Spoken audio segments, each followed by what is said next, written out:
I'm recording this video on the day that England will knock out Germany. It's 10 AM. The football's all a bit mad at the moment. I've barely recovered. But we've got some FIFA22 news, finally. Will FIFA22 actually be decent? I mean, I had to buy this. Seamless transition. Yesterday, and pretty much I only need it for FIFA22, so please don't be EA'd.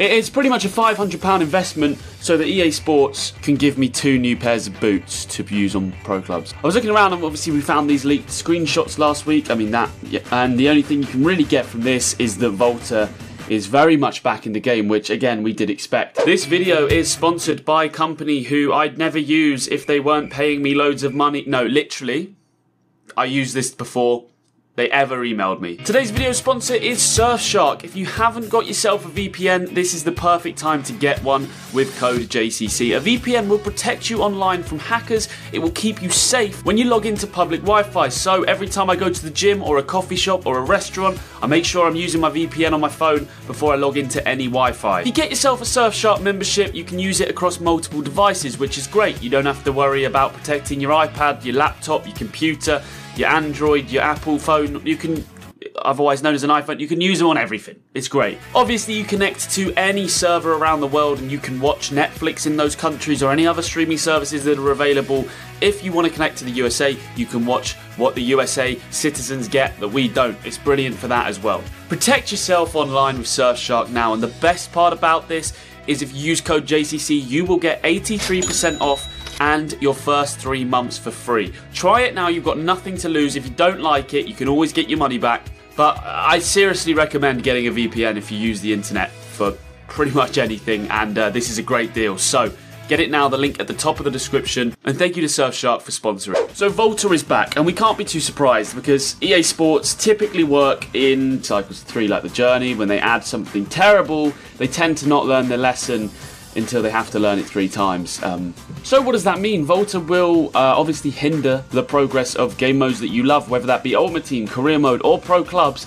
You are going to get less added, less additions, less development, because they're focused on Volta, which I think a lot of us could say when they first played it, terrible. Second time round last FIFA, okay, it's alright. Bit of fun for a couple of hours, but considering how much goes into this game, think about how much you play Volta compared to any other game modes. It's ridiculous, and they put all of their attention into Volta. We'll know more when the beta drops, of course, which, as you can see on screen, FIFA 17, 18, 19, to all the dates there. Around mid-August is when I expect to see the FIFA 22 beta. I don't know if we'll get a demo. If you remember last year for the first time, we didn't, which was a bit unique. A lot of my mods on my live streams have been sending me links to Madden franchise, Madden 22 franchise, the NFL game. So let's take a look at it, because apparently a lot of these features could be great to see in pro clubs on FIFA 22. And if you wouldn't mind subscribing to the channel, if you do enjoy my content, you want to see more of what we've got coming in FIFA 22, that would be great. We're nearly at 200,000 subscribers, and if you're down there subscribing, leave a like on your way back up. Really helps me out. Super excited to be here with you today to share some of the awesome work our teams are doing, specifically on franchise and Madden 22.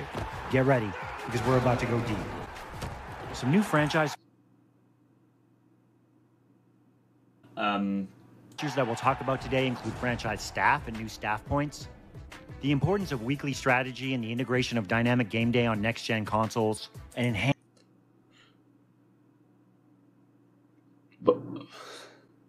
the what? Day every week, all season long. Now that's something that interests me, and I know they're not really talking about the same thing, but game engines on FIFA were meant to change, or I think they're supposedly going to change soon. I don't know if it's going to be for FIFA 22, but this Frostbite engine, the whole point of the PS5 was that apparently that was going to be able to allow FIFA to run on a better system. It wouldn't have to be the Frostbite. So I'm hoping that we can see an improved engine, because the engine right now limits what you can do on FIFA, and definitely needs a change. Now there's updated news coming out of Just the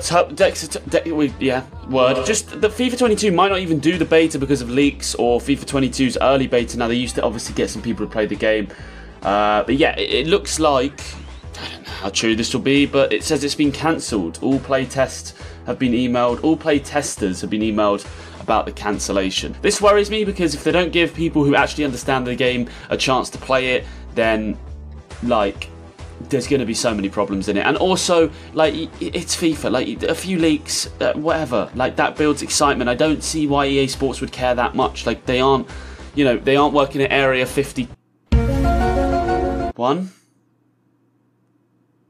Area 51?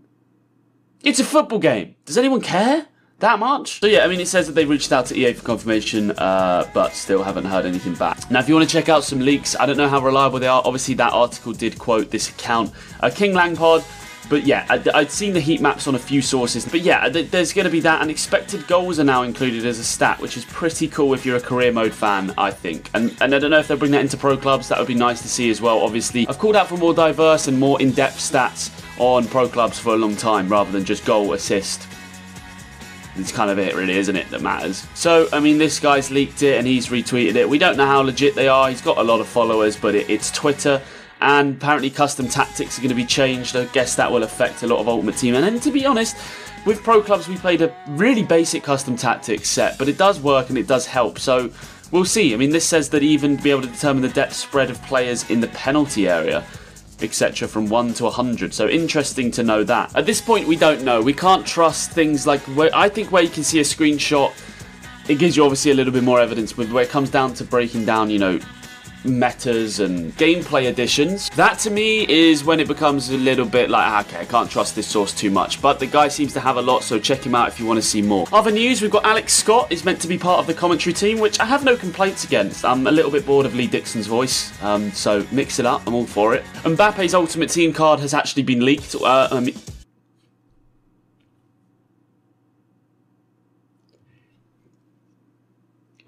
It's a joke. He's a baller, right? It's a joke. Now I'm going to give you 5 things that I want to see in FIFA 22. I want pro clubs to have an overhaul. Oh, I know, right? I mean, what a surprise. The pro clubs guy wants pro clubs to be better. I just want to see a different or more exciting leveling system, customizable stadiums and more customization to our players and boots, and different leveling paths so it's not just so linear, and more cups added, and weekend league style tournaments, not every week so it becomes a burden, but you know, every other week, or 15 games that you can play with your club on a week or a weekend at any point to rank you higher than just the leaderboards. I could go on, and I have in about 6,000 different videos.